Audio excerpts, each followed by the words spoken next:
Hi friends, welcome to நம்ம ஒரு சமையல். நம்ம சேனல் இப்போ தான் ஃபஸ்ட் டைம் பார்க்குறீங்கன்னா நம்ம சேனலை ஒரு சப்ஸ்கிரைப் பண்ணுங்கள். வீடியோ பிடிச்சிருந்தா லைக் பண்ணுங்கள். மறக்காமல் உங்கள் ஃப்ரெண்ட்ஸ் அண்ட் ஃபேமிலிக்கு ஷேர் பண்ணுங்கள். இன்றைக்கி எறா முருங்கைக்காய் வச்சு நம்ம செம்மையான ஒரு கிரேவி பண்ணலாம். வாங்க ஃப்ரெண்ட்ஸ், எப்படி செய்யலான்னு பார்க்கலாம். ஒரு கடாயில் ஆயில் ஆட் பண்ணிக்கோங்க. கூடவே பெரிய வெங்காயம் 2 நீளமாக மெல்லிசாக நறுக்கி ஆட் பண்ணியிருக்கேன். வெங்காயம் வந்து நல்லா பொன்னிறமாக ஆற வர நம்ம கிளறி விடுவோம். இப்போ பாருங்கள், வெங்காயம் நல்லா பொன்னிறமாக ஆகி வந்துருச்சு. இந்த ஸ்டேஜில் 1 ஸ்பூன் இஞ்சி பூண்டு பேஸ்ட் ஆட் பண்ணி நம்ம நல்லா கிளறி விடலாம். இஞ்சி பூண்டு பச்சை வாசனை போகிற வர ஸ்லோலேயே வச்சு நம்ம கிளறி விடுவோம்.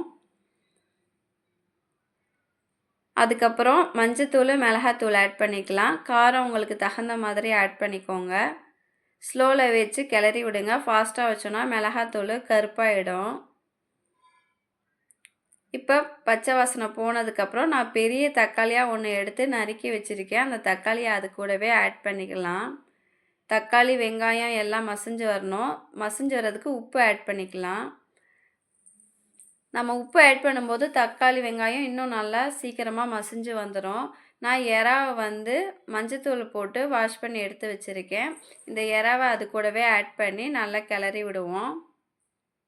வெங்காயம், தக்காளி எல்லாம் நல்லா ஒன்று சேர கிளறி வந்ததுக்கப்புறம் 3 முருங்கைக்காய் எடுத்து நான் நீளமாக நறுக்கி அது கூடவே ஆட் பண்ணியிருக்கேன்.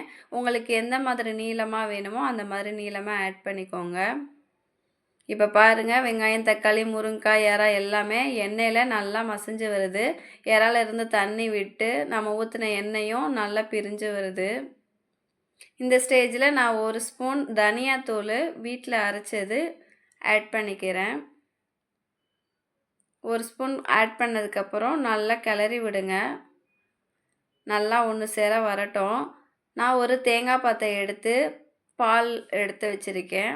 அந்த பாலை அது கூடவே ஆட் பண்ணிக்கலாம். உங்களுக்கு பால் வேணாம் அப்படின்னா நீங்கள் தேங்காய் பேஸ்ட்டு கூட ஆட் பண்ணிக்கலாம். ஆனால் தேங்காய் பேஸ்ட்டாக ஆட் பண்ணும்போது ரொம்ப ஒரு மாதிரி திகட்டும். அதனால தான் நான் தேங்காய் பால் ஆட் பண்ணுறேன். கூடவே கொத்தமல்லி, கருவேப்பிலை ஆட் பண்ணி நல்லா கிளறி விடலாம். இப்போ நமக்கு தேவையான அளவு தண்ணி ஆட் பண்ணிக்குவோம். உங்களுக்கு குழம்பு மாதிரி வேணும்னா குழம்பு மாதிரி, இல்லை கிரேவியாக வேணும்னா கிரேவியாக, அந்த மாதிரி நீங்கள் இப்போ ஒரு 10 நிமிஷம் மூடி போட்டு ஃபாஸ்ட்டாக வச்சுருங்க. 10 நிமிஷத்துக்கு அப்புறம் பாருங்கள் எந்த அளவு நமக்கு மசிஞ்சு வந்துடுச்சுன்னு. அவ்வளோதான் ஃப்ரெண்ட்ஸ், ரொம்ப ஈஸியான ரொம்ப ரொம்ப ரொம்ப டேஸ்ட்டான எறா முருங்கைக்காய் கிரேவி ரெடி ஆகிடுச்சு.